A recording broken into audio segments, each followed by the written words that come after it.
Maggie and Perloff on the Infinity Sports Network.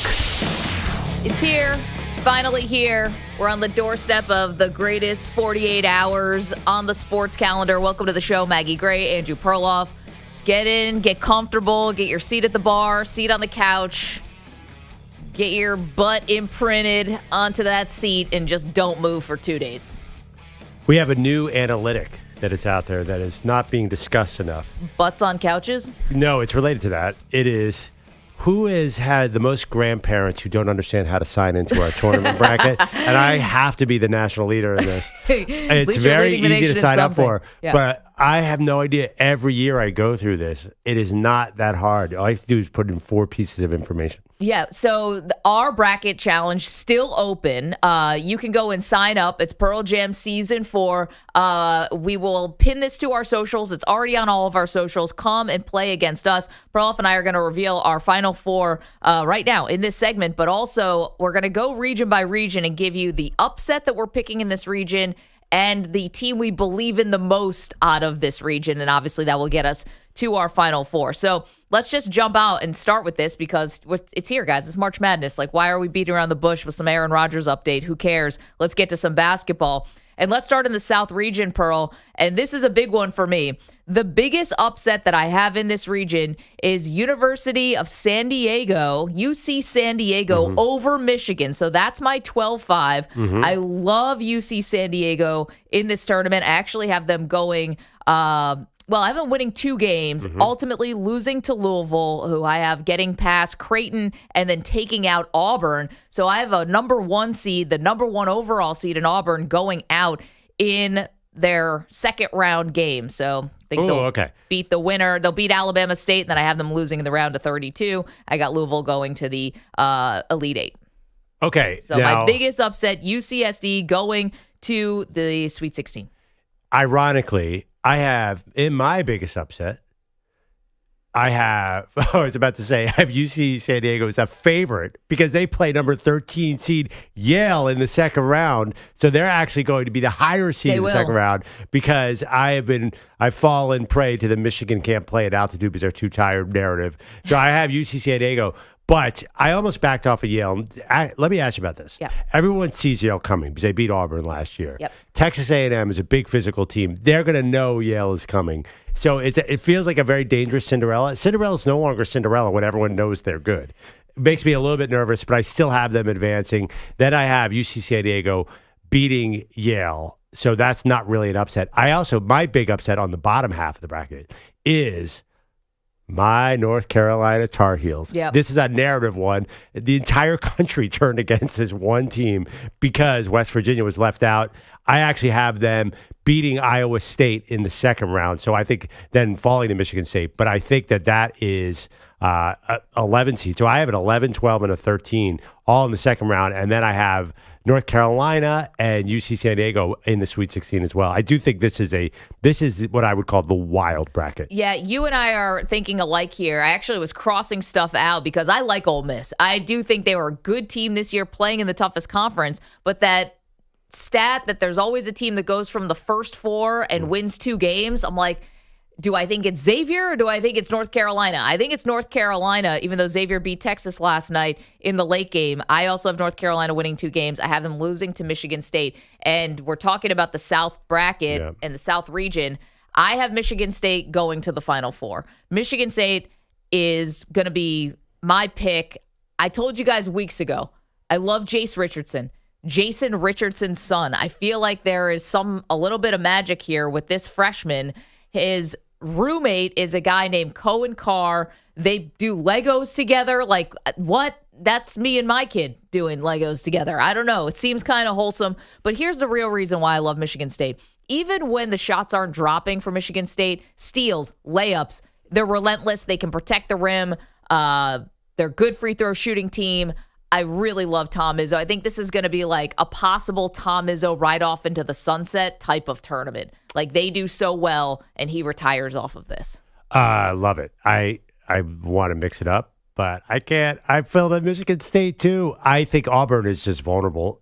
There's a stat. Teams that's lost 3 of the last 4 have never won the whole thing. Yep. I know they're the number 1 overall seed, But I watched that Alabama game, the last Alabama game, and yeah, I think they're just another SEC team. They don't stand out anymore to me. I know they killed everybody all season long. I have Michigan State advancing. By the way, North Carolina is favored over Ole Miss now by 1.5. I really feel strongly. I think that. Oh God! What if North Carolina got out of here and faced Duke in the Final Four? That's my dream. I'm riding. I have Michigan State coming out of this, but I'm rooting for North Carolina. Okay, let's go to the West region. This is where Florida is the number 1 overall seed. St. John's is 2. As far as my biggest upset in this region, Colorado State. You mentioned about betting favorites. Colorado State is the betting favorite as the 12 seed over Memphis as the 5th seed. Yeah. Part of the reason of this is because of injury, right? Tyrese Hunter from Memphis, tough break for Penny Hardaway's crew, dealing with an injury. But Colorado State finished 2nd in the Mountain West Conference regular season, won the Mountain West tournament. And guys, the Mountain West was better than the American Athletic Conference. It was a better conference. So I'm going to go with Colorado State. I think this is the big upset. I mean, it's a 12-5, so we've come to expect something like that. But give me Colorado State. I have them losing to Maryland in the second round. I have Maryland going a little far here. So that's my upset. As far as the team I believe in the most out of this region, EJ St. John, Red Storm. Defensively, they're just stifling. They've got dudes on this team. Obviously, Patino is a factor as well. And Florida, for as awesome as Florida is and winning the best conference in America in the SEC, untested with Todd Golden. I'll take Todd Golden, or I'll take Rick Pitino in his 50 years of experience going up against Todd Golden, who is a relative, not newcomer, but compared to Pitino, a young buck. Yeah, unproven. Yeah. Okay, it's been my Cinderella. It's been a bad year for Drake, the rapper. But I like Drake here. Drake is a very popular Cinderella pick. I've seen them as the number 1 defense in the entire country, even above Houston, which is crazy because Houston just strangles you. So I have Drake losing to St. John's and St. John's getting to that final game. Listen, I said earlier in the week that I was picking St. John's in the Final Four. I flip-flop. Really? Yeah, I just think I picture St. John's, a team I probably watch the most this year. They're always down 3 points to teams like Creighton or whoever, middling Big East teams, and then they're in better shape because they've been running with Pitino all year, and they come up. I think Florida has too much talent to use that formula where they're just really using conditioning to beat them. So I flip-flopped and advanced Florida over St. John's in the end. But my team to watch in this bracket on the bottom half is Drake making a little bit of a run here. Okay, let's go to the East region. No shock here. The team I believe in the most is Duke. It's not just about Cooper Flagg. There's like 3 other NBA players on this roster. Even with Cooper Flagg's injury, I have them moving to the Final Four pretty easily. As far as my upset pick, and I hate to do this because I love you guys in Oregon. I got the duck suit. You know I ride or die with the Oregon Ducks, but I have them losing to Liberty, the 12-5 matchup. Liberty is one of the best three-point shooting teams in the country. They're one of the best passing teams in the country. Pearl, you'd love them. I think that Liberty has the firepower. This has been an up-and-down Oregon season. Liberty is my big upset in the East region. Wow. So here's the thing about Duke. I've been trying to fade Duke. This is an easy draw. Can we just all say that? We know Cooper Flagg is fine.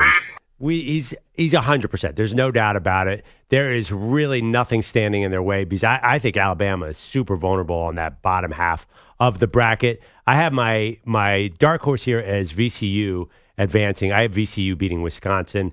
Not exactly a hot take. Everybody's high on VCU. The odds are really good.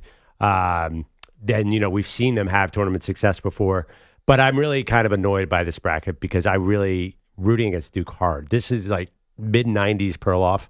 I always couldn't stand Christian Laettner and Bobby Hurley. Now you have a new version of that in Cooper Flagg and Con Knipple. Rooting hard against Duke. Listen, I want Cooper Flagg to be a Sixer. It's nothing personal. It's that uniform. But this is by far, to me, the easiest ride for any of the number 1 seeds. But I will put a little bit on this VCU on the bottom half of the bracket because I think Alabama is vulnerable. The Atlantic 10. Love to see it. Big fan of that conference. My alma mater's in there. Okay, finally. Where's George Washington? Well, they're actually playing for the basketball crown. Some kind of I saw that. Yeah, a new postseason tournament. yeah, like it's the third tournament, maybe the fourth. Yeah, I think it's below the CBI. Yeah, Or definitely. the seventh. Yeah, whatever. They're still playing. Okay, final Midwest region. This is where Houston is the number 1 seed. Tennessee is the 2 seed. As far as who I trust, Houston, I was really surprised. They're getting Juwan Roberts back. All of a sudden yesterday, it's like he's 100%. He's playing against SIU Edwardsville. Like this never happened. And here's the other thing about Houston. They are an amazing team. They really are. They have not lost in regulation, I don't think, since December or something. They're on a tear. And Pearl, this is the third year in a row where Kelvin Sampson has a team that has a number 1 seed. If not now, when? This is a stellar basketball team, and I do believe in Houston. I have them going to the championship game, in fact. We'll reveal our Final Fours in a second. As far as my biggest upset, I said it weeks ago, so I am not new to the bandwagon here. I am riding with High Point, guys. High Point. Yep. Couldn't tell you where it is. Don't know much, but was following them like throughout the tournament or throughout the season, and it's like this team just kept winning and winning and winning. I have them beating Purdue, who I've been fading for years now, and I have them beating Clemson. I have them losing to Houston in the Sweet 16. So there you go. I have High Point as my big upset pick. Was on them from weeks and weeks ago, and I have Houston going to the championship game, in fact. Yeah. Oh, I love Houston. You know, I'm a lifelong Cougar fan. What? My buddy, yes, since 2012. So that's You're a young actually guy. legit. That's legit, my Cougar fandom. One time at the Dan Patrick Show, we dressed up as cheerleaders for Houston, and Case Keenum, my good friend, has been basically telling me to root for Houston Cougars basketball all along. But I don't have them coming out of this bracket. Wow. I have Tennessee, and it's this rating, the Ken Pom rating. There's this combination where if you're top 20 in defense and offense, you have this incredible chance to go to the Final Four. It's one formula that almost always works, and Tennessee's number 3 in defense. I believe they're 18 in offense. Obviously, there's a lot of experience in Tennessee. I got to have one SEC team here. I'm not completely fading. I actually have 2 SEC teams here. I watched a lot of SEC basketball like we all did. And you said something earlier about 14 teams was a little egregious. It can't be that good. But it just looks like the NBA playing the G League compared to these other. They're just so big and physical and strong and old. And Tennessee's got old players. So I have them coming up. This is nothing against my Cougs. But come on, Maggie. You've seen the Cougs falter as a 1 seed. I know they all. And, you know, last year They're was all old, though, injuries. now. Last year it was injuries. I feel like we're already seeing some injuries. This year. They're old, but are they a good offensive team? It feels like every time come tournament time, their offense comes up a little short. I would love to see them advance, but I got Tennessee, and it's the double Ken Pom whammer is why. As far as upsets in this region, oh, my God, I can't believe you did this to me. You got me high on High Point, too. Oh, get off my... High Point's been my thing, bro. You can't hear about High Point every day for a month and a half and not pick them to beat Purdue in the first round because Purdue always blows it in the first round. Bro, stop cheating off my homework, man. I've been on High Point since before the conference tournament started. But I do really like Clemson, too, in that Clemson, I think, is dangerous to Houston if they advance to face them. Again, Houston's got kind of a tough road compared to, say, Duke, has this magic carpet ride to the Final Four. It's a much tougher road. That's why I have a 2 coming out of that bracket. Meanwhile, High Point, North Carolina, that's where they are. And lovely this time of year. College basketball haven. So there you go. My Final Four for you. I have Michigan State, St. John's, Duke, and Houston. My national championship game, Michigan State against Houston. Championship goes to Michigan State. Sparty prevails, and Tom Izzo retires a champion. That's how I think the next 20 days or so of our lives are going to go, Pearl. I love it. I'm Michigan State, Florida, Duke, Tennessee, Florida beating the Duke Blue Devils in the final game. Now, Wow. I haven't actually hit submit because I'm still going back and forth on how many points in the title game. Obviously, I think it's going to be a lot with those 2 teams. So I imagine a tiebreaker because that is obviously a chalky final game. And by the way, my strategy, and tell me if you like this strategy. You look at a team like Houston and you want to pick a Final Four team, but you don't want them to go away. You see some tough matchups. You see, for example, Gonzaga in the second round. If Gonzaga gets by Georgia. Yes, true. But say Gonzaga gets by Georgia. Gonzaga's got great metrics too. I just think that it matters how hard your ride is. It matters how hard your bracket is. I think Auburn got kind of screwed up there in the South. In the South bracket. So I'm kind of playing odds a little bit because I don't want to be one of those guys who has a Final Four that's out by Friday. And not only that, I just think that that's a smart way to win your bracket is you got to look at the teams with the hardest path. And to me, Houston has a really tough path. Now, that Florida St. John's game kept me up at night. That is a clash of styles. And I know there are a lot of St. John's fans around here, and it feels like a feel-good story. Let me ask you a question. Who did you have in the Arkansas-Kansas game? I have Arkansas in that game, and I have Calipari versus Pitino, partly just because I want the smack talk. I want the trash talk. These two dudes hate each other, so that's why I picked Arkansas. It's kind of like wishful thinking, and then St. John's beating Arkansas. The universe wants that game. I think so. I mean, we sometimes in the sports world, the universe just makes things happen.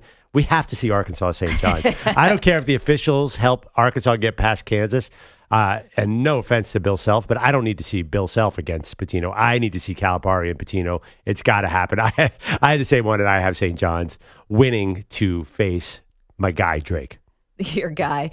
888-710-4ISN. The team. Yeah, literally the only person riding with Drake, the rapper. Is Lamar in the tournament this year? Lamar's not in the tournament. We learned that, unfortunately. 888-710-4476. Want to know what's your biggest upset pick in the tournament? Doesn't have to go region by region. Just who do you believe in? Told you guys I like High Point. Been on them for a long time. And secondly, where are you watching today? Because I think there's two ways you can do the tournament. Either you just set up at the home base, set up at the house, at the crib, get your, Perloff, what do you talk about? Your place on the couch that has like the armrests and a place for your snacks and stuff. Either you're the couch person or you've got the bar. Because let's not discount sports bars, were made for days like today. Oh, I thought you meant you had a bar in the house, which is very cool, too. A lot of people have that. Yeah, lucky you. Go to the bar, kind of post up around, noon or whenever you can get out of work or school or whatever. And, you got friends coming in and out. Well, I got to pace yourself a little bit. You basically do breakfast, lunch, and dinner all off the bar menu. I'm more of a be at work and pull up the games on your computer and pretend you're working guy. I don't get to do that in my current job, but I used to do that back in the day when I was a paralegal. Yeah. Oh my gosh. Yeah. I'm going over the Penske file. No, I'm not.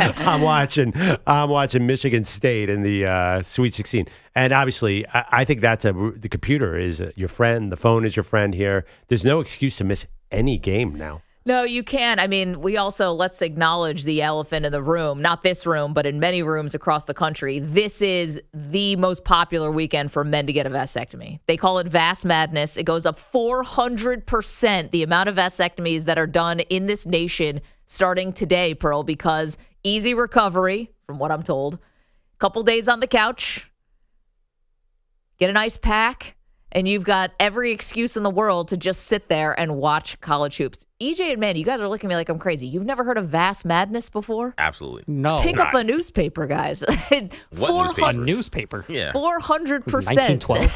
It's a extra. Read all about it. Every man gets a vasectomy this weekend. I think the younger folks are not hip not on your to radar. Yeah, I think this is more of a middle-aged thing. Yeah, I know all about it. Trust me. And I think, my goodness. Yeah. I think that everyone knows about Vas Madness who's at a certain age, but you young guys, you don't have to worry about that. You just have to focus on how do I watch all the games. You don't have to get anything snipped yet. Good morning. Suddenly, I'm not in the mood for breakfast. Wait a minute, I'm not in the mood for this tournament. There's nothing gross about a vasectomy. But ouch. Yeah. It's not so it doesn't bother you not reproducing, even though it's more the pain of it that bothers you?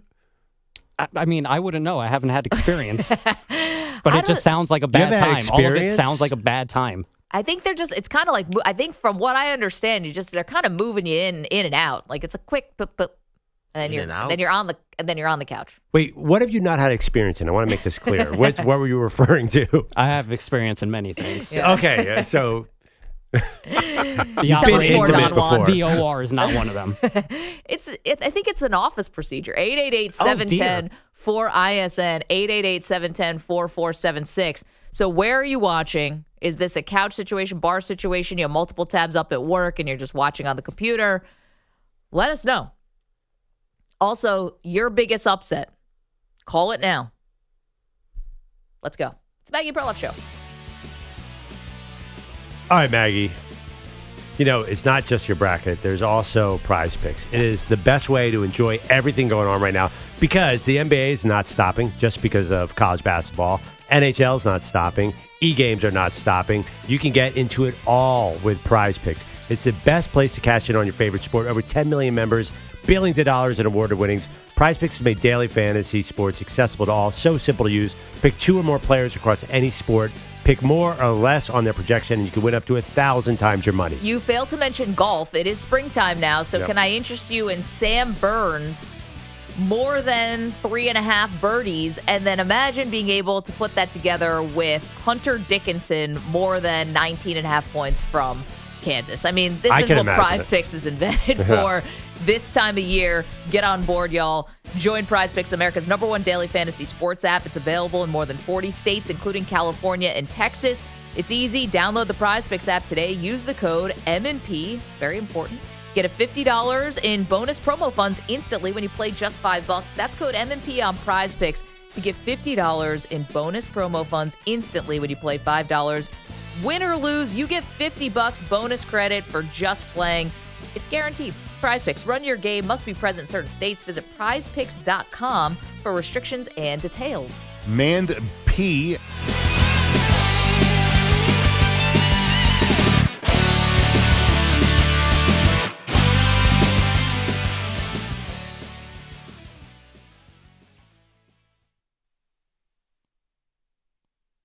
You're in a 4-minute break.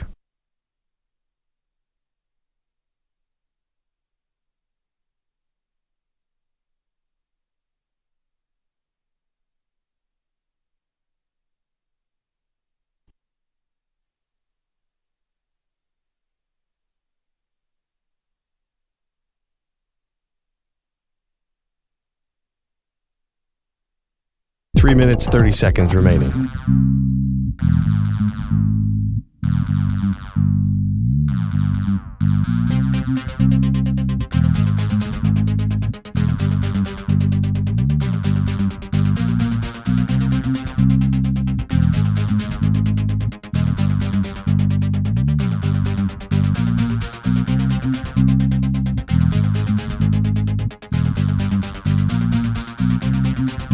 Three minutes remaining.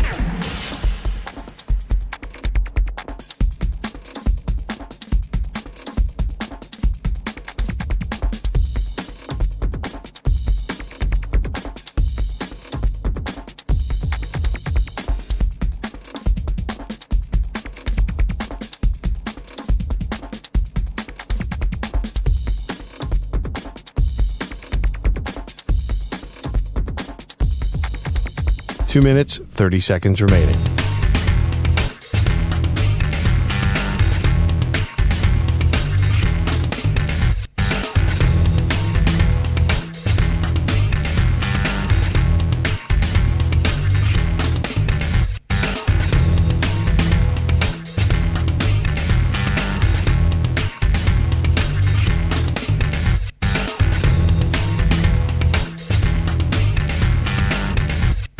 Two minutes remaining.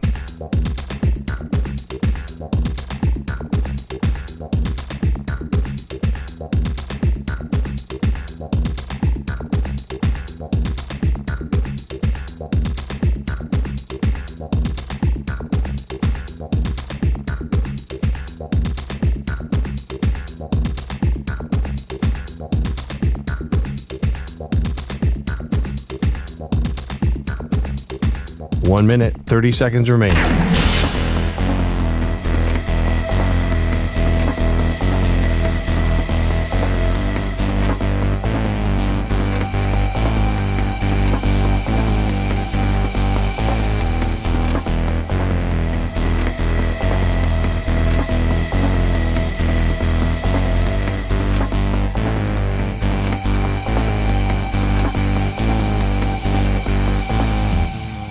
1 minute remaining.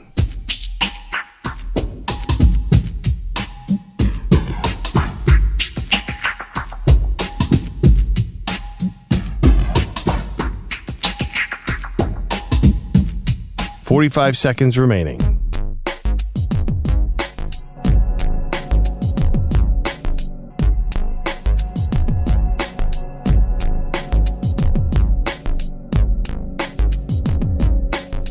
"30 seconds remaining.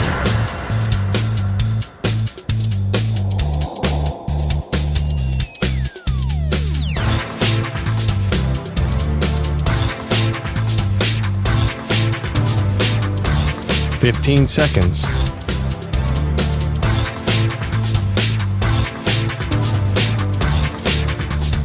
Break ends in 5 seconds.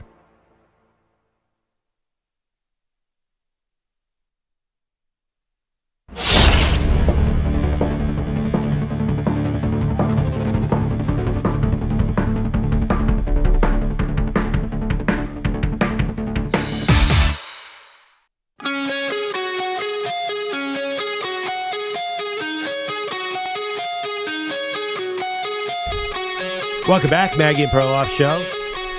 If you are cramming, trying to learn some college basketball facts and stats as you fill out your bracket, you're at the right place. I got to tell you, I listened to a lot of podcasts this week, a lot of experts. Okay. I heard one last night trying to get the right Cinderella, and they were going on and on. It was recorded on Monday, I guess, because they were talking about how San Diego State was a dangerous team. Uh-oh. And they got their doors blown off them in the first four, Yeah. which reminded me, oh, right, no one knows what they're talking about here. Very hard to predict. There's a new way that experts talk about college basketball. I've heard EJ do this too.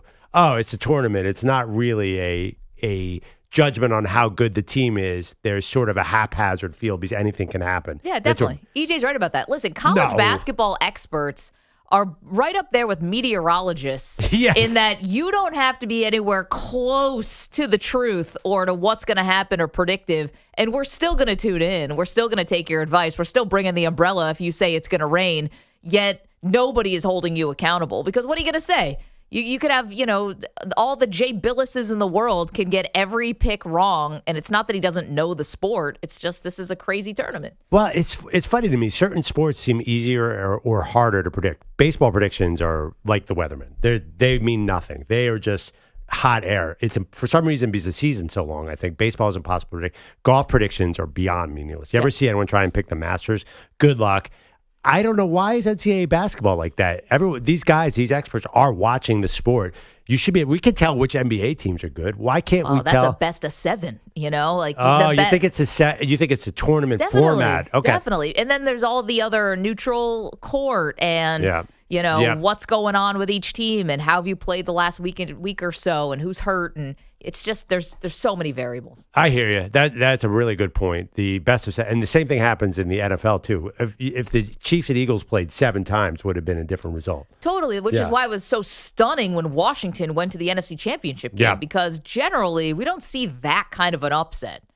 Yeah, well, I mean, Cincinnati got through in 2021. Yeah, they Tennessee barely wasn't made the a good 1 seed. The Detroit was a good 1 seed. Yeah, but Tennessee, that Bengals team was down 21-3 to the Chiefs and came back. True. Football's a little erratic, but the Commanders. Peter Schrager picks the darn Super Bowl every year, so there is a predictability there. I think you're right. The format of March Madness, we talk about Michigan and the altitude. You don't really have that in the NBA. Well, you do with Denver, but generally you don't have this wildness.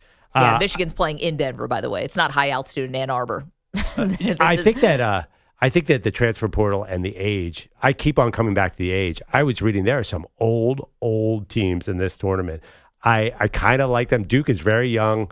I still have them advancing because the tournament committee did them a lot of favors. A lot of favors, Maggie. We're asking 2 questions today. 1, call your big upset now. Call it today. Who's your Cinderella? And then 2, where are you watching? Because this is like, 2 very different styles of where you could be watching March Madness. Are you home on your couch or are you at the bar or like with groups of people? Can I throw in a third one? Yeah, go ahead. How about a sports book? You could also be at a sports book. That's not available to everybody. But I'm told that going to Vegas for the first 2 days of the tournament is like a bucket list type of thing, if you're into betting. Steven is in Birmingham, Alabama. Steven, you're on the Maggie and Perloff Show. Good morning. Good morning. Hopefully, if everything plays out right, Yale can play Auburn again and knock them out, because I'm a Bama fan, and that would really help me out. Okay. Just like for street cred? No, my wife's an Auburn fan, so that would really help me out. Gotcha. But I mean, now Auburn is a great team, and they had a really great year. Alabama had a good year too, but we're going to need Grant to be healthy. Yep. So that's, the first round is, we might be able to get through the first round. Vandy, we swept Vandy, but Vandy's Vandy. They can, they screwed us in football, so they can screw us in basketball. And Grant Nelson, you may know him, tall white guy, crusty mustache, fantastic player. Steven, thanks so much. Come on, man. That's an in-home rivalry, Auburn, Alabama. I mean, that's a 12-month out of the year rivalry. Yes. I have a good friend, our friend Lance Zierlein's wife went to Texas, and he's an A&M fan. These are really tough marriages. Tough. Yeah. My wife went to a small liberal arts school in Ohio. You're safe. I'm very safe. And you went to a small liberal arts school in New Hampshire. You guys are both we're safe. Division I. We were in the semifinals of the Ivy League tournament. I wouldn't say we're Oberlin. Well, you're not Oberlin. You're not Auburn. In the Final Four in 1941. By the way, I'm sorry. Has anybody talked about anybody else's team reaching the Final Four in 42 and 44? Yes. Yeah, 1942 and 1944. And yes, a lot of the powers had their star players overseas in the World War II, and that is kind of why we made at it. War, man. That's why Dartmouth was. It's absolutely true. We weren't in the 30s. We weren't good, and after 1944, we weren't good. But in that brief window, for some reason, we had enough dudes who stuck around. The U.S. Army was like, "You Ivy League nerds, we don't need you guys. We're good. Go play basketball." You guys were undrafted.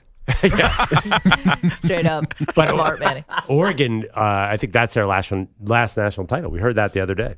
We did. It was the 30s, I thought. I thought it was 44. 44. They beat Dartmouth. Andy is in Kansas. Save us from this conversation, Andy. Bring us back to modern day. Maggie and Perloff, I don't know if I can bring you back to modern day, but I'm going to say that if we are going to go anywhere for March Madness, there's a lot of days to stay home, and you can multitask your multiple TVs, but this is the day to go out and see the sports book. Yeah. Oh, my goodness. Please go there. So typically Vegas would be great, but unfortunately myself today, I did not make it out to Vegas this year, so I am sitting in my poor little sports book in Kansas that doesn't take reservations, so there's a problem there. What happens when I have to go up to pee? Is somebody going to take my spot? This is a problem. I have a solution for you, Andy. Buddy system. Go ahead. The buddy system. You need a pal to stand there or sit there next to you, so when you get up to go to the men's room, he can fend off the vultures who have been circling for your seat. Yeah. Well, that would probably help if I had friends, but since I don't, I have come equipped with a little poster board and a Sharpie, and it's going to say "need to pee." So whenever I got to go up, that is going to be my fix. And then also, if I need to make any bets in the sports book, that's going to be my mix. But I'm telling you, this is the best time for multitaskers. March Madness is greatness. But I will say, if you are asking for an upset, I don't know how big of an upset this is, but Drake over Missouri all day long. Yep. Love it. This is a big one for Pearl, too. Andy, are you too prideful to wear diapers? What's the deal here? I mean, this is a big deal. Well, typically, if you're in a sports book all day long and you're in that diaper, they're going to kick you out. So you have to eventually change your diaper. I've been to some pretty low-end sports books over the years. I'm not sure that's true. I mean, you're probably go to the old Vegas. You don't think you could sit there in a diaper all day? What are you, crazy? I would say you could probably get away with that on the old strip, but on this new strip here in Kansas, they're not going to allow me to get away with my diaper probably past 1 p.m. Andy, fantastic. Have a great day. Have fun. I think 37% of the Binions crowd is wearing a diaper at this very moment. I mean, I don't think that's a big deal. Come on. What is it? It's Fremont Street, right? Is the other strip in Vegas where the Golden Nugget is and where some of the other areas? Yeah, it's got the lights above and some very old casinos. It's a lot of fun. Yeah, that is definitely a pro diaper area. Mostly because I think the clientele's so old. But yeah, you can definitely sit there for a long time. Is that something that, people wear diapers to Wrigley, obviously. Is that something that bothers you? As an adult? as a mother of a 5-year-old, yeah. Yeah, I mean, the diaper phase is long gone, knock on wood, thankfully. I guess the next people who will be wearing diapers at some point is going to be me and my husband. Wow, Lucas is out of them. But are you going to New Year's Eve in Times Square? You'll be wearing one there. I got to tell you, anyone sat in the outfield at Wrigley, I understand the diaper. It is a pain in the neck to get to the men's room. See, I have no sympathy for men in this area because peeing at these events is just so much easier for you guys. No. At a Mets game, the line is you have to wait. Okay, but does Wrigley, I'm assuming, has like the troughs or something? You have to they still do have some troughs, but you have to get out of your seat. It's really hard. It's a long row. Yeah. And also, the bathrooms are not convenient at Wrigley at all. So I get it. And not only you don't that, have to sit. There might not be a game where there's more opportunities to drink on your way to the stadium. I mean, there are a lot of bars there. I just wonder for Andy, who just called us from Kansas, like he's got this idea that he's going to write down on a Sharpie, like, don't sit here. I'll be back in a minute. Are people going to respect that? Hell no. Well, I'm a little worried. I don't know. You don't want Definitely to not. Maybe in Kansas. If you tried pulling that at the sports book at the Meadowlands, probably not. But then it's like, now we're fighting, right? Now we got a situation. Well, yeah, because I feel as though they're more friendly in Kansas. That's what I'm trying to say. Yeah, I agree. Probably. They're more friendly everywhere. Bogusch has headlines for us. Say, Bogusch. Guys, good morning. Your headlines are sponsored by Progressive Insurance. Insurance for motorcycles, boats, and RVs for protection on the road and on the water. See how much you could save at 1-800-PROGRESSIVE and Progressive.com. Big old women. The Knicks played so poorly last night in San Antonio that Manny is wearing a Phillies hat this morning. And Chris Paul angles right now to Mamu in the left wing for another three, and it's good again. It's a Mamu Sami. 32 points, 7 of 7 from three-point range for Sandro Mamukelishvili. That one from downtown Tbilisi. Bill Schoening with all the puns on Spurs radio after Sandro Mamukelishvili scored 34 points in just 19 minutes in a 120-105 beating of those Knicks. Those are the most points anyone has scored in less than 20 minutes since at least 1951-52, the first season that full stats were kept. I just can't explain how I feel right now. I feel like I'm in a dream. My dad was here. He flew in yesterday. My brother. So, it's just a special night. His dad was there, his brother was there, and Flava Flav was there. Hey, let me tell you something. I don't care what nobody say. My man is on fire. That's Flav crashing the on-court post-game interview on FanDuel Sportsnet. You know what I think of San Antonio? But they do have some big old women. I have a question about that story, Bogusch. Did Which you one? just make that whole thing up? Because I can't prove you wrong one way or the other. No. Who is this? Isn't that the star power forward or VC? Well, who is this guy? Sandro Mamukelishvili. We played at Seton Hall. Okay. And now he plays on the Spurs. What's happened in between is up to you. And he set an all-time record of scoring the most points in the fewest minutes. We're all just sitting here like, this isn't weird. This sounds weird to me. And the fact that Manny's wearing a Phillies hat is throwing me off, too. I watched it, so I know it was real. Yeah. That's a shame. And he's friends with Flava Flav. I don't know how that happened either, but really? That's what so the story, the AP write-up says that friend and rapper Flava Flav was courtside. Wait a minute, hold on. What's the age gap between these two guys? Got to be about 90 years. Flava Flav must be 60. Yeah, so do we even know his age? I mean, Flava Flav, he's ageless, but like, how old really is Flava Flav? Well, I think Thank Flava God for the Flav internet. is He's friends 66. He's friends with young people, though. I mean, I don't Yeah, think. but how many 66-year-olds are friends with, what's the guy's name from the Spurs? Yes. Sandro Mamukelishvili. Is he 22? He's not, no. He's like 24, maybe, 25. It's like his second, third year in the league. All right, you guys sound like all 66-year-olds are friends with 25-year-olds. I agree with you. No, Perloff's the only one who's like, that's totally normal. Flavor Flav, though, I mean. Also, it's not a romantic relationship, so like they're just I'm guessing Flava Flav randomly likes Seton Hall basketball? That had to be the connection I was thinking about because I'm like, first of all, why is Flava Flav rooting for the Spurs? Right. He's a New Yorker. He should be rooting for the Knicks. Do you think that the young guy knows any of Flava Flav's songs? Do you think he knows any? Maybe Fight the Power? So I know Flava Flav from the TV show. He made songs. He's a musician. Public Enemy is really popular in Europe, and I know he Is that right? Yeah. Big in Iceland. Yeah, so I think maybe we are just making up facts. Maybe it's points in minutes. Flavor Flav's huge. Flavor Flav's huge in the clubs of Reykjavik. I think they just announced a tour going to Europe, and I was like, wow, they're touring at this age in Europe. That's crazy. But they are popular. Back in the day, they always talked about how popular they were in Europe. Those shows in Europe are always the legendary ones. Man, I didn't realize in Europe they were also angsty against the police. Yeah. Remember the man. Their Wrecking Reykjavik tour from 2007? It's the first time I ever heard police presence. Now, Sandro's from Georgia and not Atlanta, Georgia. The country of Georgia. So I'm not sure how much Public Enemy is done there, but maybe that's where this connection lies. It's huge in Seasbeely, whatever the capital is of Georgia. Yeah. All right. There you go. I hate basketball. I love this story. I hate everything about it. Get to night 2 of the first 4 in Dayton. Mount St. Mary's downing American 83-72 to claim the spot alongside Duke tomorrow. Then Xavier rallied past Texas 86-80, closing that game on a 16-6 run. On the women's side, Southern knocked off UC San Diego 68-56, and Iowa State a come-from-behind 68-63 win over Princeton. The Cyclones were down 15 early third quarter. That's bad for the Ivies. And the Commanders have redone Deebo Samuel's contract for the coming season. He's now guaranteed $17 million, another $3 million available through incentives. The Commanders. Back to you guys. Speaking of Deebo's old team, still no contract for Brock Purdy. We're all going to be distracted here by March Madness, and rightfully so, but just pointing that out. Yeah. I mean, can we all just admit that Brock Purdy's holding the seat warm for next year's start? Mr. Mackenzie Jones.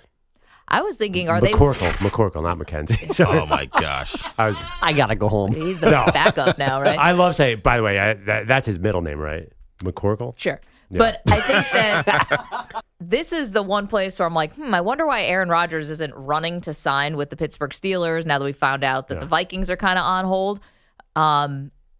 If he's holding out for an injury, is it probably with the 49ers that he thinks maybe Brock's going to get hurt and he could step right in? Wait, how is he in the offseason he's going to get hurt, or he's going to come in midseason? No, like I'm saying in training camp or something like that. Because I'm trying to think of, we can talk more about Rodgers in a minute. So if it's not going to be the Vikings, even though I guess the door is still kind of open, and if he's in no rush to sign with another team, then maybe he's waiting for an injury. Not like in a diabolical way, but like maybe there's a better team. And I was thinking about it out there. Who are the teams that have starting quarterbacks who, if that quarterback got hurt, they would bring in Aaron Rodgers? Because, like, if Joe Burrow or Josh Allen or one of those guys who has actually on really good teams, if they get hurt, they're still not bringing in Rodgers. You know what I'm saying? Wow. Like, those type of starters, I would say Tua is one, but I don't even know if the Dolphins roster is that good. And I think Brock is the other that would bring in Rodgers. I think you want to make a coaching connection, right? Somebody in Rodgers' tree.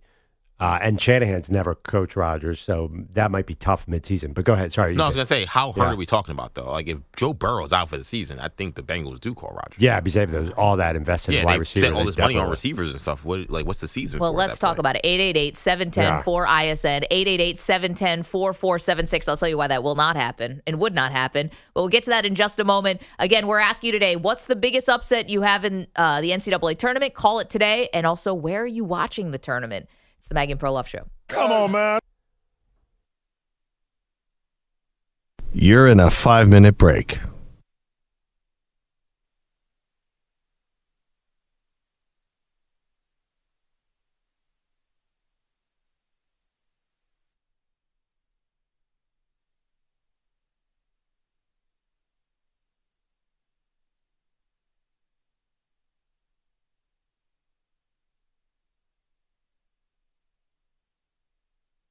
Four minutes, 30 seconds remaining.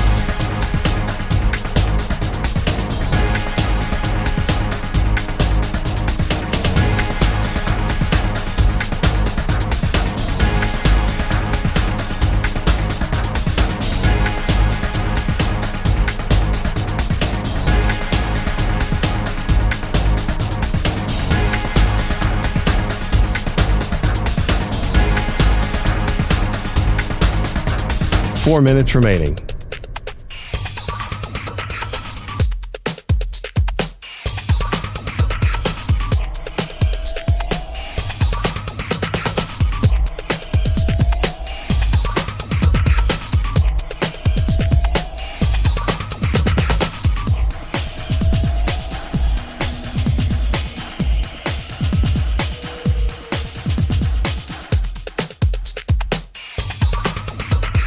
3 minutes, 30 seconds remaining.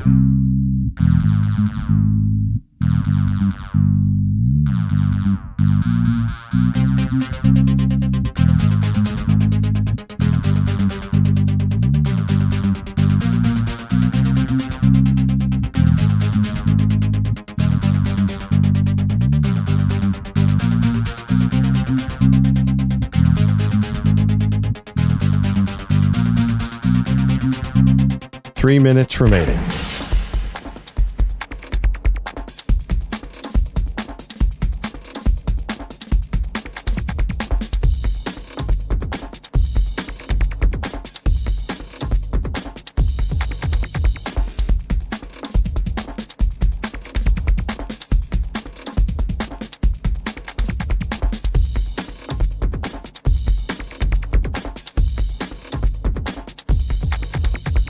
Two minutes, 30 seconds remaining.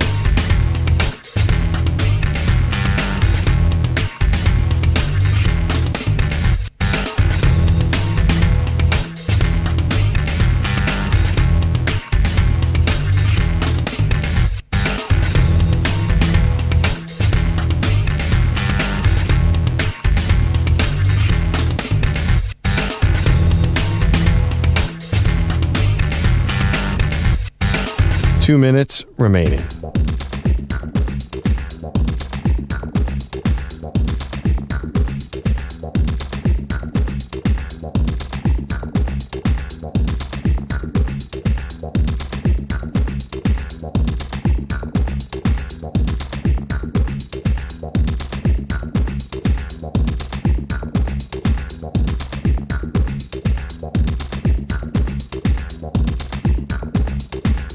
One minute, 30 seconds remaining.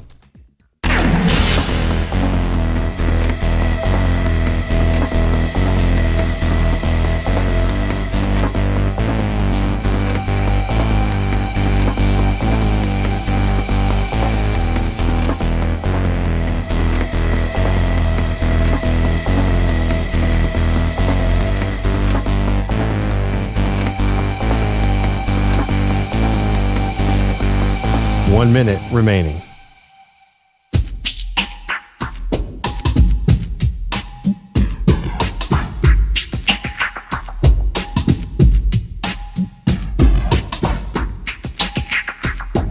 .45 seconds remaining.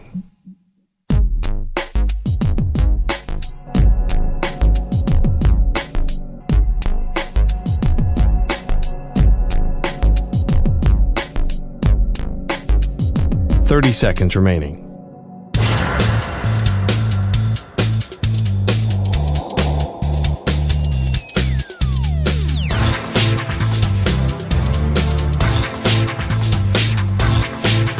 .15 seconds.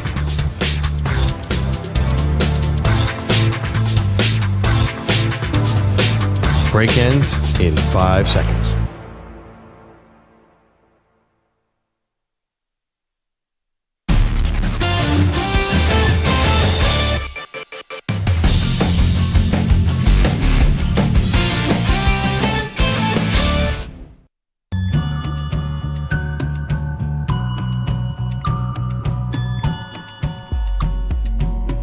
This portion of the show is brought to you by Ethos Life, the easy way to get life insurance in 10 minutes, up to $2 million in coverage with no medical exam, just a few health questions. Get your free quote at checkethos.com, not available in all states. All right, we stumbled onto an interesting topic here at Maggie Perloff Show.